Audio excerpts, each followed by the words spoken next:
The wind crawled through the dusty streets of Red Hollow like a restless spirit, moaning between the half-rotten boards of the saloon and the cracked church, doors that hadn't been opened. Since the preacher left 3 winters ago, the snow hadn't started falling yet, but the air carried that kind of cold that bit through skin and bone, warning that winter wasn't far. The townsfolk had already begun to settle in for the season. Windows shuttered, lamps low, whispers short. No one liked to talk about the widower from the North Ranch. Not since his wife had died birthing their second girl. Folks said he'd buried her under the cottonwood tree behind the barn himself, then stood there all night not moving once. That was 3 years back, and though time had moved on, he hadn't. His name was Caleb Ward, a tall man with shoulders like iron and eyes the color of old whiskey, strong, quiet, and haunted. His 2 daughters, Lydia 7 and Rose 4, were the only sparks of light left in his world. That same cold morning, a different kind of whisper followed a young woman through town. Her name was Emma Grace Holloway, but most called her that orphan girl or worse. The preacher's shame. She'd come to Red Hollow 2 years earlier, running from something no one cared to ask about. Rumor had it she'd been engaged once, to a soldier who never came back from the war down south. Others said she'd worked at the saloon for a spell, scrubbing floors and mending dresses until the owner tried to put his hands where they didn't belong. Now she slept in the back of the church, in a small corner by the altar, wrapped in a blanket too thin for the nights to come. She didn't speak much, but her eyes told stories, soft, sad, and stubborn, like she'd learned to fight for air in a world that didn't want her breathing. When Caleb Ward rode into town that morning, the ground seemed to tremble under his horse's hooves. His coat was worn, his gloves rough, and the brim of his hat shadowed half his face, but everyone knew it was him. He didn't come to town often, only when he needed supplies, or when the girls fell ill and he needed medicine. But that day something was different. He tied his horse to the post outside Miss Ada's general store, stepped inside, and when he came out, his hands were empty, his jaw set like he'd made up his mind about something. That's when he saw her, Emma, sitting on the church steps, head bowed, lips blue from the cold, her hands folded in her lap like she was praying for something she didn't believe would come. He walked closer, his boots crunching against the frost-bitten dirt, and she looked up. For a long moment neither spoke. She saw a man carved out of grief and silence. He saw a woman too proud to beg but too tired to keep standing alone. The wind lifted her hair, catching a loose curl that brushed her cheek, and he noticed her eyes, hazel, soft like autumn leaves but shadowed with loneliness. "Miss," he said finally, his voice rough as if unused to kindness. "You got a place to go before the cold hits?" She hesitated, then shook her head. "The church lets me stay sometimes," she said quietly, "if the sheriff don't mind." Caleb studied her, then glanced at the gray sky. "Church won't keep you warm through December," he said. "I'll manage," she replied, straightening her shoulders. "I always do." He looked at her again, long and steady. "You any good with young'uns?" That question made her blink. I used to help at the orphanage in Kansas," she stammered.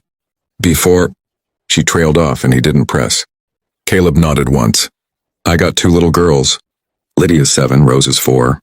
Good hearts, but they miss their ma. Been trying to raise 'em right, but a man can only do so much." Emma lowered her gaze, unsure where he was going with this.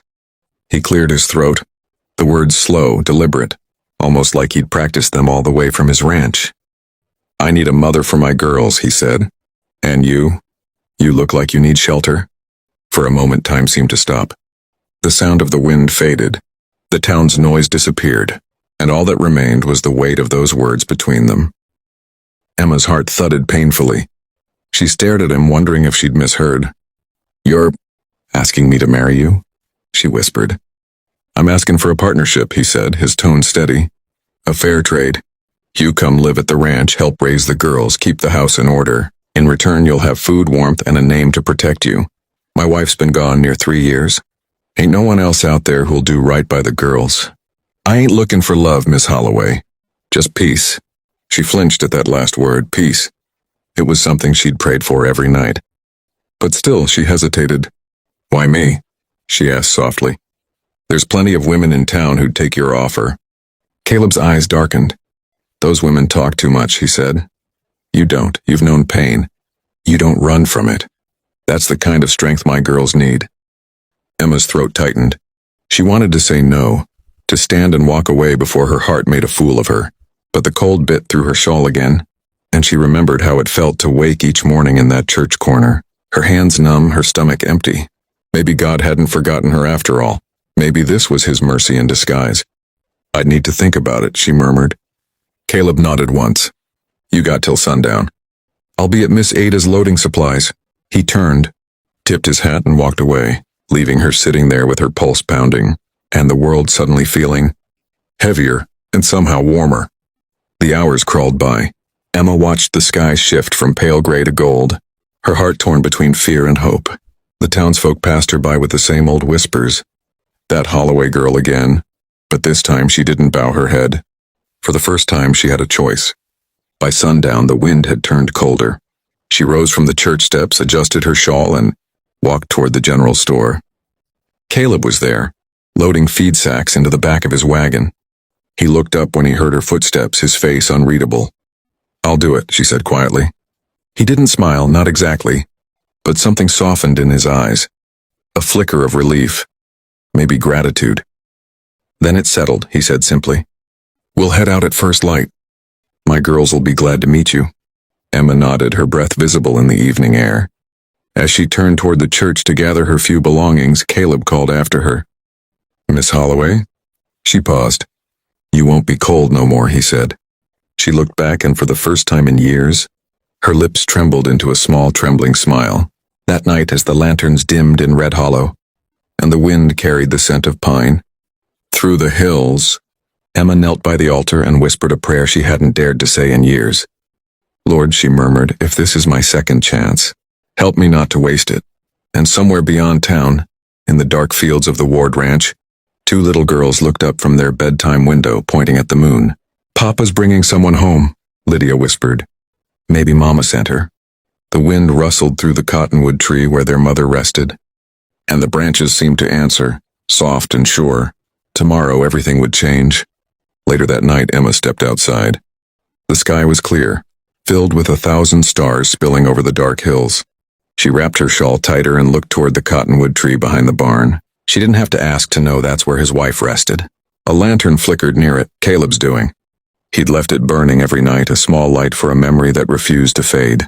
Emma whispered to the cold wind, I ain't here to replace her, only to help him breathe again.